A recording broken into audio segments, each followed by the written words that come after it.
our channel K Knowledge G gives V Victory, KGV Educational Channel for Success. ఈ video మీకు నచ్చినట్లయితే మా ఛానల్ని సబ్స్క్రైబ్ చేయండి, షేర్ చేయండి, లైక్ చేయండి. Hi everyone, hour KGV education ఛానల్కి స్వాగతం. డైలీ కరెంట్ అఫైర్స్లో భాగంగా మే 9వ తేదీకి సంబంధించినటువంటి కరెంట్ అఫైర్స్ ఇప్పుడు డిస్కస్ చేద్దాం. మొదటి ప్రశ్న, ఇటీవల సిబిఐ వారు ఏ ఎంపీకి బ్లూ కార్నర్ నోటీసులు జారీ చేశారు? ఇటీవల సిబిఐ వారు ఏ ఎంపీకు బ్లూ కార్నర్ నోటీసులు జారీ చేశారు? ఆన్సర్ ప్రజ్వల్ రేవన్న. ఈయన కర్ణాటక ఎంపీ. ఈయన దేశం వదిలి జర్మనీ వెళ్ళిపోయారు. నోట్: బ్లూ కార్నర్ నోటీసులు అనగా నేర దర్యాప్తులో ఆరోపణలు ఎదుర్కొంటున్న వ్యక్తికి సంబంధించి అదనపు సమాచారం సేకరించడానికి, వ్యక్తి గుర్తింపు, ఎక్కడ ఉన్నాడో తెలిపే లొకేషన్ వంటి కీలకమైన విషయాలను తెలుసుకోవడానికి బ్లూ కార్నర్ నోటీసులు జారీ చేస్తారు. నెక్స్ట్ రెండవ ప్రశ్న, 2024 లోక్సభ ఎన్నికలను పరిశీలించేందుకు ఎన్ని దేశాల నుండి ఎంతమంది ప్రతినిధులను election commission of India chief Rajiv Kumar స్వాగతించారు? 2024 లోక్సభ ఎన్నికలను పరిశీలించేందుకు ఎన్ని దేశాల నుండి ఎంతమంది ప్రతినిధులను election commission of India chief Rajiv Kumar ఆహ్వానించారు? దీని ఆన్సర్ 23 దేశముల నుండి 75 మంది ప్రతినిధులను ఈసీఐ చీఫ్ రాజీవ్ కుమార్ స్వాగతించారు. మూడవ ప్రశ్న, G7 యొక్క 50వ సమావేశం ఎక్కడ జరగనుంది? G7 యొక్క 50వ సమావేశం ఎక్కడ జరగనుంది? ఆన్సర్ ఇటలీలో జరగనుంది. నోట్: G7 దేశాలు America, Canada, France, Japan, German, Italy, Britain. America, Canada, France, Japan, Germany, Italy, Britain. ఈ 7 దేశాలను G7 దేశాలు అంటాం. నెక్స్ట్, ఈ G7 50వ సమావేశం అనేది జూన్లో జరగబోతుంది.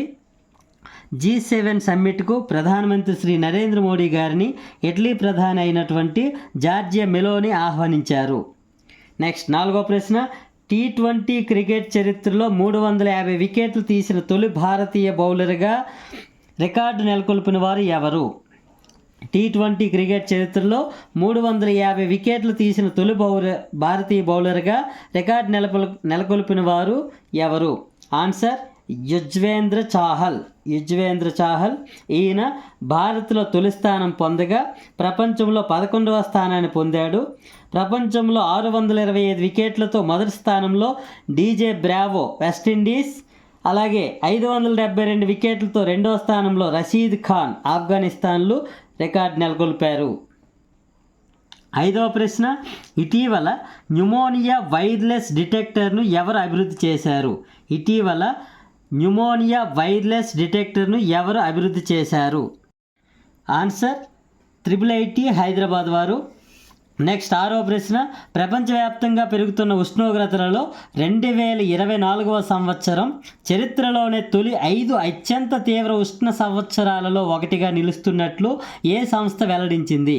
ప్రపంచవ్యాప్తంగా పెరుగుతున్న ఉష్ణోగ్రతలలో 2024వ సంవత్సరం చరిత్రలోనే తొలి 5 అత్యంత తీవ్ర ఉష్ణ సంవత్సరాలలో ఒకటిగా నిలుస్తున్నట్లు ఏ సంస్థ వెల్లడించింది? ఆన్సర్ అమెరికాకు చెందిన క్లైమేట్ ట్రెండ్స్ సంస్థ.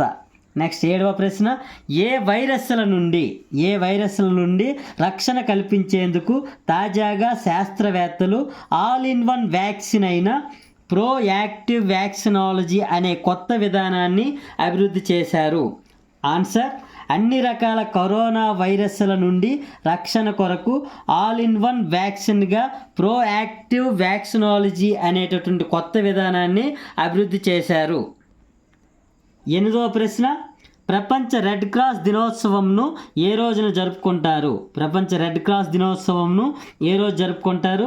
ఆన్సర్ మే 8వ తేదీ నాడు జరుపుకుంటారు. వివరణ: నోబెల్ పురస్కార గ్రహీత అయిన అంతర్జాతీయ రెడ్ క్రాస్ సొసైటీ వ్యవస్థాపకుడైన జాన్ హెన్రీ డూన్ హంట్ ఆయన యొక్క జయంతి సందర్భంగా ఈ దినోత్సవం జరుపుకుంటారు. నెక్స్ట్ 9వ ప్రశ్న, ప్రపంచ తలసేమియా దినోత్సవం ఎప్పుడు జరుపుకుంటారు? ప్రపంచ తలసేమియా దినోత్సవం ఎప్పుడు జరుపుకుంటారు? ఆన్సర్ మే 8వ తేదీ నాడు. నెక్స్ట్ 10వ ప్రశ్న, జిఎస్టీ అప్లెట్ ట్రిబ్యునల్కి తొలి అధ్యక్షుడిగా ఇటీవల ఎవరు నియమితులయ్యారు? జిఎస్టీ అప్లెట్ ట్రిబ్యునల్కి తొలి అధ్యక్షుడిగా ఇటీవల ఎవరు నియమితులయ్యారు? ఆన్సర్ సంజయ్ కుమార్ మిశ్రా. ఈయన జార్ఖండ్ హైకోర్టు ప్రధాన న్యాయమూర్తిగా పనిచేసి రిటైర్ అయ్యారు. ఓకే గైస్, ఈరోజు సంబంధించినటువంటి డైలీ కరెంట్ అఫైర్స్ని డిస్కస్ చేసుకున్నాం. మరి ఈ వీడియో మీకు ఉపయోగపడినట్లయితే ఒక లైక్ చేయండి, ఒక కామెంట్ చేయండి, అందరికీ షేర్ చేయండి. అవర్ కేజీవీ ఎడ్యుకేషనల్ ఛానల్ని సబ్స్క్రైబ్ చేయండి. Okay, thank you.